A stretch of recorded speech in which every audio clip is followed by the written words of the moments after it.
Bonjour Alfred. Bonjour. Alors, comment vas-tu? Comment vas-tu? Assez bien dans Assez bien. l'ensemble. Ouais. Dans l'ensemble. Depuis combien de temps tu vis à Bourg-Barré? Alors, je suis né à Bourg-Barré. Il est né à Bourg-Barré. Je suis né. Ma mère est née à un bistrot à côté, là.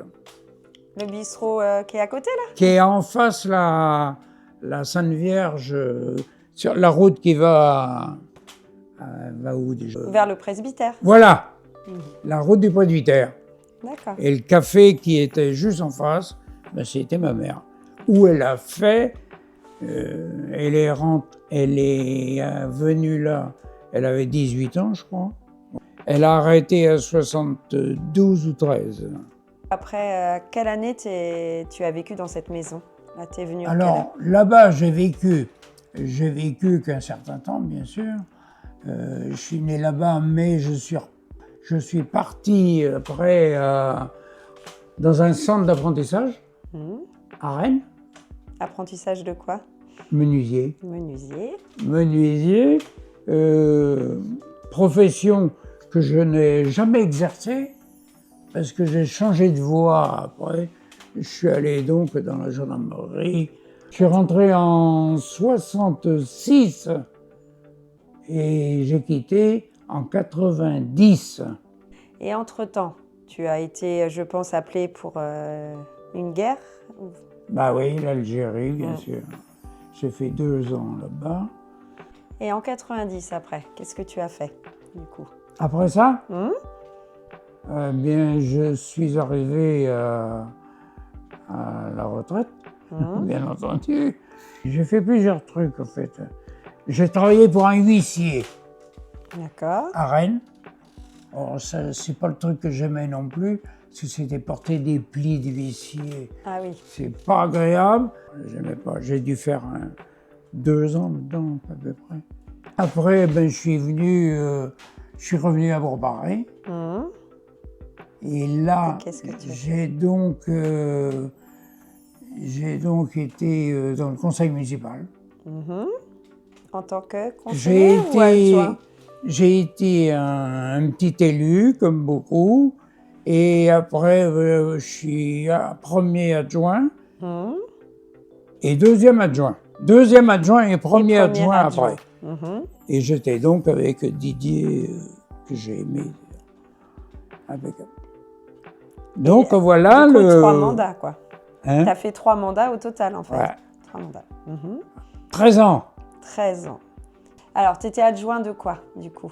Quand tu dis premier adjoint, deuxième adjoint, tu étais adjoint de... Oui, ben là, alors j'ai été... je m'occupais beaucoup du personnel. Personnel qui travaillait à droite et à gauche, qui était embauché chez nous, D'accord. hein, mais qui travaillait sur les chantiers. Et puis, j'ai été adjoint au sport aussi. Vie associative, un peu, oui. Les au sport, j'aimais Ouais. bien, ça j'aimais bien. Et j'ai été adjoint pas mal de temps. Et adjoint direct, bien sûr, du maire. Comme le maire à l'époque, il travaillait, bien sûr. Et bon, il était souvent absent. Donc, il fallait quand même assumer les tâches urgentes. Alors, on a un livre à Bourg-Barré. Et- Tu as été porteur de ce projet aussi? Ah ben oui, Oui. ah oui, oui. C'est moi qui l'ai mis d'ailleurs Ouais. en route. Que je commençais à chercher des gens qui avaient un peu le sens de la plume. Et on se réunissait, d'ailleurs on se réunissait souvent, hein, parce que tout le monde n'est pas disponible au même endroit. Alors, ce qui fait que, donc on était combien, une dizaine, facile, 10, 12, oui. On se réunissait au moins une fois par mois. Et pendant combien de temps, là, une fois par mois? Ou 2 ans, je crois. 2 ans pour créer le livre de Ah, Bourg-Barré. ouais. Ouais. Ok. Ah oui, c'est dur, hein. Enfin, c'est dur.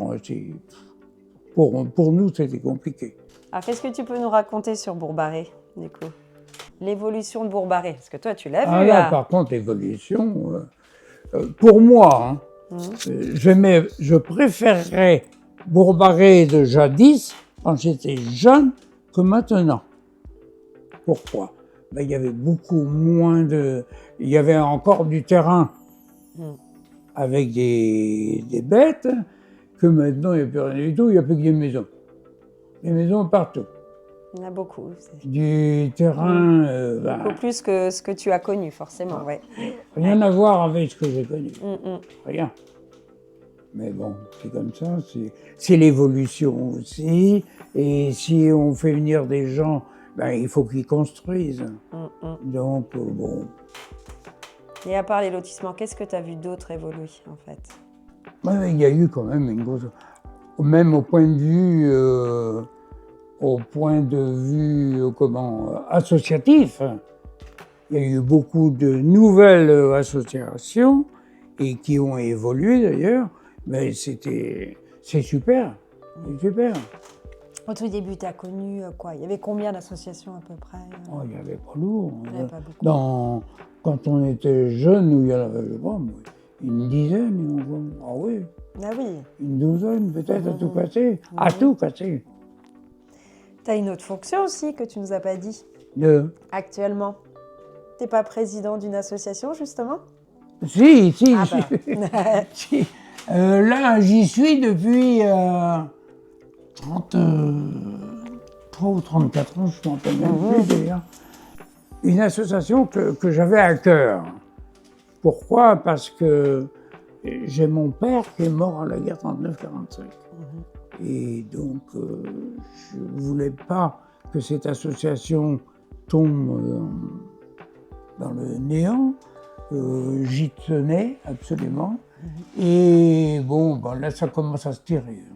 Faut rien de cacher. Alors, pour les Bourg-Barréens qui ne te connaissent pas, parce que certains ne te connaissent pas, alors tu peux nous dire déjà quelle association c'est, parce que nous on la connaît, mais...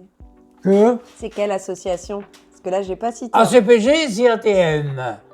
ACPG, ancien combattant. Voilà. Ancien combattant prisonnier de guerre et l'Algérie. Et maintenant, parce qu'il faut dire quand même qu'on est une espèce à diminuer plutôt qu'augmenter. Et c'est pour là, on a ouvert pour les citoyens de la paix. Et donc c'est pour cela qu'on a ouvert, parce que si on reste dans notre bulle, c'est fichu d'avance. Alors tu peux expliquer pour, pareil, ceux qui ne connaissent pas, qu'est-ce qu'un citoyen de la paix? Alors pas besoin d'avoir été fait les colonies ou autre chose, même s'ils n'ont pas fait de service militaire, ils peuvent rentrer chez nous. C'est simplement pour durcir le noyau des anciens combattants et reprendre. D'ailleurs, on a déjà maintenant des citoyens de la paix qui reprennent la relève. Et dans des communes à côté que je connais, c'est même des citoyens de la paix qui dirigent l'association des anciens combattants. Le devoir de mémoire, quoi. Et qui arrivera chez nous dans quelques temps. Alors, du coup, raconte-nous un petit peu tout ce que tu organises dans l'association, avec tes collaborateurs. Comment ça se passe? On a organisé, d'ailleurs, au tout début que je suis rentré dans l'association, parce que ça bougeait pas beaucoup encore. Et nous, on a commencé à faire le réveillon du Nouvel An pendant 15 ans, je crois bien. Oui, 15 ans. On a fait le réveillon. Et alors, ça a donné quand même un autre punch pour la sauce. Punch parce que il venait quand même 160, 180, 200 personnes au réveillon. Donc c'était très important. Et ce qui est très, très important aussi, ça nous donnait des finances un peu pour l'année au moins. Qui peut venir aux commémorations du 8 mai et du 11 novembre? Tous ceux qui veulent, et même il faut faut forcer un peu quand même, parce que c'est dur hein, ce qu'ils viennent, hein. C'est dur. Même des adhérents, hein, ils viennent pas systématiquement. Alors bon, c'est dommage, c'est dommage. Alors, as-tu eu d'autres engagements dans la commune? Je crois pas, non. T'as été- Si, j'en ai un autre, parce que je m'occupe beaucoup moins maintenant, parce que là aussi, je vieillis, je m'occupe pas mal de l'église.